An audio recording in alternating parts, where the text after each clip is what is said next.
आकाशवाणी मुंबई.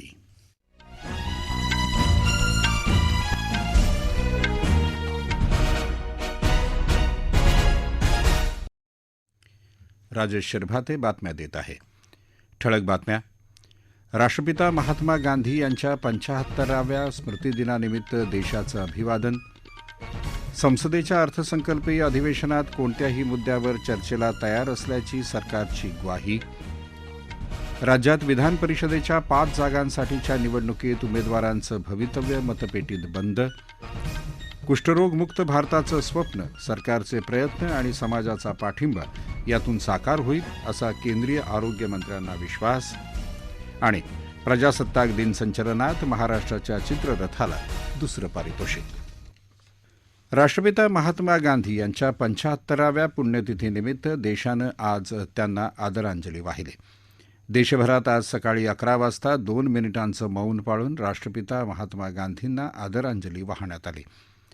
राष्ट्रपती द्रौपदी मुर्मू यांनी आज नवी दिल्लीत राजघाट या गांधीजींच्या समाधीस्थळी पुष्पांजली अर्पण केली. उपराष्ट्रपती जगदीप धनखड, प्रधानमंत्री नरेंद्र मोदी, संरक्षण मंत्री राजनाथ सिंग, गृहनिर्माण आणि नगरविकास मंत्री हरदीप सिंग पुरी आणि लोकसभेचे सभापती ओम बिर्ला यांनीही राष्ट्रपिता महात्मा गांधींना श्रद्धांजली अर्पण केली. राजघाटावर आज सकाळी सर्वधर्मीय प्रार्थना सभेचं आयोजन करण्यात आलं होतं.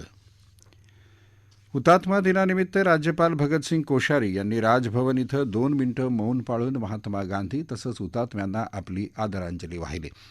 यावेळी महात्मा गांधी यांच्या राजभवन भेटी या विषयावरचा माहितीपट दाखवण्यात आला.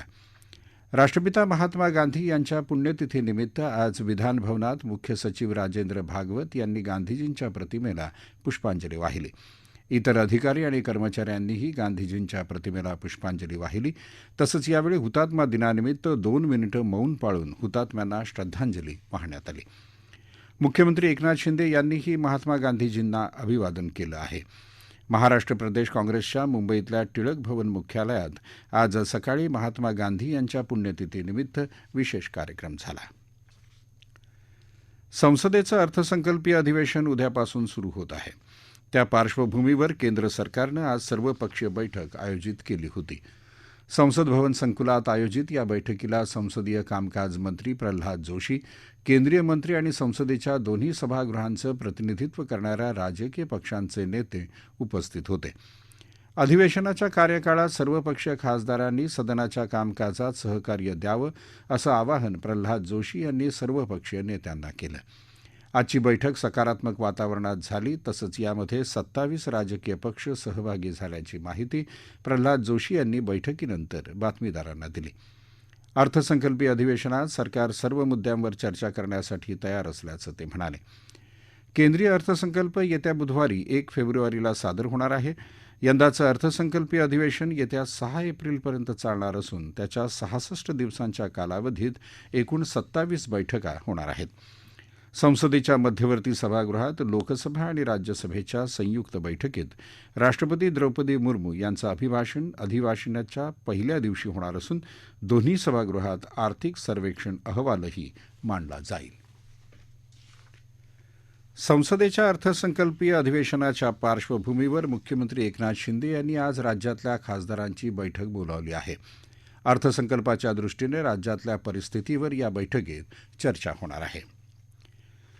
खुल्या बाजारात गव्हाच्या किमती आटोक्यात राहून देशात गव्हाच्या किमतीत चढउतार होऊ नयेत यासाठी भारतीय अन्न महामंडळानं खुल्या दरानं धान्य विक्री योजना अंमलात आणायचा निर्णय घेतला आहे असं ग्राहक व्यवहार आणि अन्न तसंच सार्वजनिक वितरण मंत्री साध्वी निरंजन ज्योती यांनी आज सांगितलं.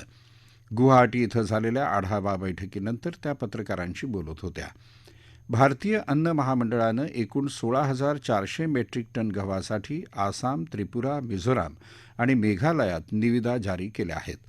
खासगी व्यापारी, पिठाच्या गिरण्या आणि ठोक खरेदीदारांना महामंडळाच्या साठ्यातून धान्य खरेदी करता येईल. गुवाहाटी इथून त्यांनी अन्न महामंडळाच्या मणिपूरमधल्या तॅमांगलॉग इथल्या धान्य कोठाराचं व्हर्च्युअली उद्घाटन केलं. माहिती आणि प्रसारण मंत्रालयानं भारतातल्या दूरचित्रवाणी वाहिन्यांच्या अपलिंकिंग आणि डाऊनलिंकिंगसाठी नोव्हेंबर 2022 मध्ये जारी केलेल्या मार्गदर्शक सूचनांबाबत खासगी वाहिन्यांचे प्रसारक आणि त्यांच्या संघटनांबरोबर विस्तृत चर्चा करून आज याबाबतच्या मार्गदर्शक सूचना जारी केल्या आहेत.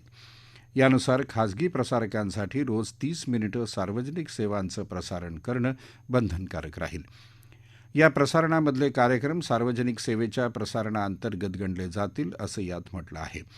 हे कार्यक्रम सलग 30 मिनिटं असणं आवश्यक नसून ते लहान भागात असले तरी चालतील आणि प्रसारकांनी त्या कार्यक्रमाबाबतचा मासिक अहवाल प्रसारण सेवा पोर्टलवर जमा करणं आवश्यक राहील.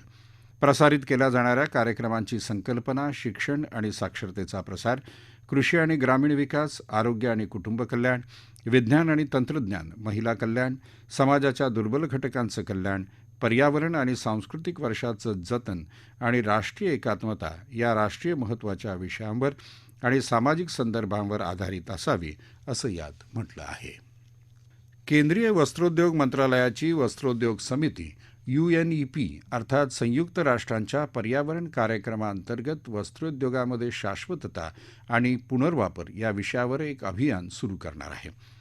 केंद्रीय वस्त्रोद्योग आणि रेल्वे राज्यमंत्री दर्शन जरदोश आणि उच्च आणि तंत्र शिक्षण आणि वस्त्रोद्योग मंत्री चंद्रकांत पाटील यावेळी दूरदृश्य प्रणालीच्या माध्यमातून उपस्थित राहणार आहेत.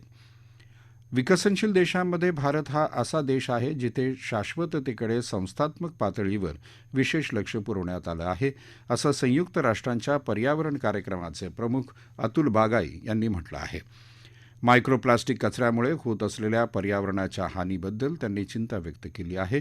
तसंच आगामी काळात हा सर्वात त्रासदायक घटक ठरणार असून पाणी आणि जीवाश्म इंधनाच्या उपलब्धतेवर याचा गंभीर परिणाम होणार असल्याचं त्यांनी म्हटलं आहे.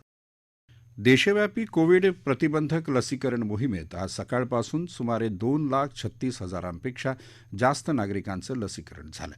त्यामुळे आतापर्यंत लाभार्थ्यांना दिलेल्या मात्रांची एकूण संख्या 220,45,00,000च्या वर गेली आहे. त्यात 22,56,00,000पेक्षा जास्त लाभार्थ्यांनी खबरदारीची लसमात्रा घेतली आहे. राज्यात आज सकाळपासून 7,973 नागरिकांचं लसीकरण झालं. राज्यात आतापर्यंत लाभार्थ्यांना दिलेल्या मात्रांची एकूण संख्या 17,78,00,000च्या वर गेली आहे. त्यात 95,84,000पेक्षा जास्त नागरिकांनी खबरदारीची लसमात्रा घेतली आहे. या राष्ट्रीय बातम्या आकाशवाणीच्या मुंबई केंद्रावरून देत आहोत. महाराष्ट्र विधान परिषदेच्या 5 जागांसाठी आज मतदान शांततेत झालं. कोकण, नागपूर आणि औरंगाबाद इथं शिक्षक मतदारसंघासाठी तर नाशिक आणि अमरावती इथं पदवीधर मतदारसंघासाठी संध्याकाळी 4 वाजेपर्यंत मतदानाची वेळ होती. मतदानाची वेळ संपल्यावरही मतदान केंद्रावर असलेल्या लोकांना चिठ्ठ्या देऊन त्यांना मतदान करू देण्यात आलं. आज सकाळी 8 वाजता मतदानाला सुरुवात झाली. सर्वाधिक मतदान हे नागपूर शिक्षक मतदारसंघासाठी झाल्याचं दिसून येत असून इथं सरासरी 89% मतदान झालं असल्याची शक्यता आहे. तर नाशिक पदवीधर मतदारसंघासाठी सर्वात कमी मतदान झाल्याचं मतदानाच्या आकडेवारीवरून दिसून आलं. नाशिकमध्ये सरासरी 50% मतदानाचा अंदाज प्रशासकीय सूत्रांनी व्यक्त केला आहे. मतदानाची अंतिम टक्केवारी मतदान पूर्ण झाल्यावर येणार असली तरी कोकण शिक्षक मतदारसंघासाठी सकाळी 2 वाजेपर्यंत 70.85% मतदान झालं होतं. नागपूर शिक्षक मतदारसंघातल्या 6 जिल्ह्यांमध्ये दुपारी 2 वाजेपर्यंत सरासरी 60.48% मतदान झालं. नाशिक पदवीधर मतदारसंघात 2 वाजेपर्यंत 17.2% मतदानाची नोंद झाली होती. सायंकाळपर्यंत अनेक मतदान केंद्रांवर रांगा लागल्या असून विभागात सरासरी 50% मतदान जाईल असा प्राथमिक अंदाज प्रशासकीय सूत्रांनी व्यक्त केला आहे. कुष्ठरोगमुक्त भारताचं स्वप्न सरकारच्या प्रयत्नांनी आणि समाजाच्या पाठिंब्यानं साकार होईल असा विश्वास केंद्रीय आरोग्यमंत्री डॉक्टर मनसुख मांडवीय यांनी व्यक्त केला आहे. राष्ट्रीय कुष्ठरोग विरोधी दिन कार्यक्रमाला ते दूरस्थ पद्धतीनं संबोधित करत होते. चला कुष्ठरोगाशी लढूया आणि कुष्ठरोग इतिहास जमा करूया ही या वर्षीची संकल्पना आहे. राष्ट्रीय कुष्ठरोग निर्मूलन कार्यक्रम ही महात्मा गांधीजींना आदरांजली आहे असं ते म्हणाले. लवकर निदान, अपंगत्व आणि व्यंग रोखण्यासाठी मोफत उपचार तसंच सध्या कुष्ठरोगामुळे व्यंग असलेल्यांचं वैद्यकीय पुनर्वसन यावर कुष्ठरोग निर्मूलन कार्यक्रम लक्ष केंद्रित करतो, अशी माहिती केंद्रीय आरोग्य राज्यमंत्री डॉक्टर भारती प्रवीण पवार यांनी राष्ट्रीय कुष्ठरोग निर्मूलन कार्यक्रमाबाबत दिली. व्यंग दूर करणाऱ्या शस्त्रक्रियेसाठीचं अर्थसहाय्य 8,000 रुपयांवरून 12,000 रुपये करण्यात आलं आहे, असं त्या म्हणाल्या. वस्त्रोद्योगाला चालना देण्यासाठी कापूस खरेदी ते कापड निर्मिती असं सर्वसमावेशक नवीन वस्त्रोद्योग धोरण राज्य शासन येत्या अर्थसंकल्पीय अधिवेशनात जाहीर करणार आहे. वस्त्रोद्योग मंत्री चंद्रकांत पाटील यांनी आज ही माहिती दिली. कापड उत्पादक असोसिएशन ऑफ इंडियानं गोरेगाव इथं आयोजित केलेल्या 76व्या राष्ट्रीय वस्त्रोद्योग प्रदर्शनाचं उद्घाटन आज पाटील यांच्या हस्ते झालं, त्यावेळी ते बोलत होते. तांत्रिक वस्त्रोद्योग निर्मिती क्षेत्रात भारताला जागतिक स्तरावर प्रमुख देश म्हणून ओळख मिळवून देण्यासाठी तांत्रिक वस्त्रोद्योगाला प्रोत्साहन देऊन रोजगार निर्मितीवर अधिक भर द्यावा, असं ते म्हणाले. सहकारी सूतगिरण्यांना प्रति युनिट 3 रुपये सवलतीला पुन्हा 1 वर्षाची मुदतवाढ दिली आहे. मुंबईत वस्त्रोद्योगाला प्रोत्साहन मिळावं यासाठी जागा उपलब्ध करून देण्याचा शासनाचा प्रयत्न आहे, असं पाटील यांनी सांगितलं. यावेळी त्यांनी प्रदर्शनाची पाहणी केली, तसंच वस्त्रोद्योगातल्या अडचणी आणि उपाययोजना यावर उद्योजकांशी सविस्तर चर्चा केली. भरड धान्य हा महत्त्वाचा अन्नस्रोत असून आहारात त्याचा समावेश होण्यासाठी भरड धान्य उत्पादनाला प्रोत्साहन आणि त्याचं ब्रँडिंग करणं आवश्यक आहे, असं प्रतिपादन उच्च आणि तंत्रशिक्षण मंत्री चंद्रकांत पाटील यांनी केलं आहे.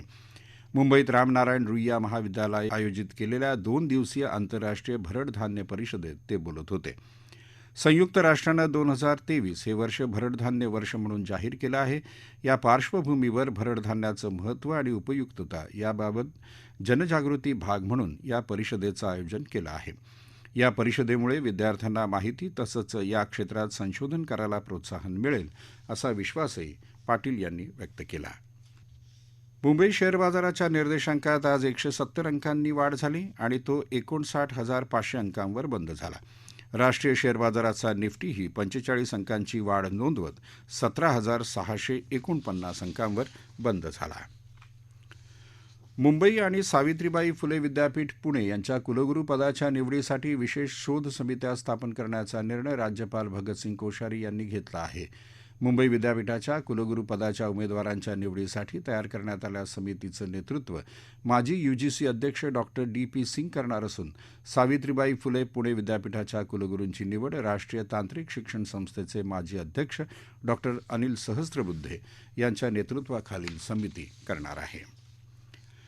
देशातल्या आतापर्यंत प्रकाशात न आलेल्या चित्रीकरण स्थळांचा प्रचार करण्याची गरज असल्याचं राष्ट्रीय चित्रपट विकास संस्थेचे संचालक पृथुल कुमार यांनी म्हटलं आहे.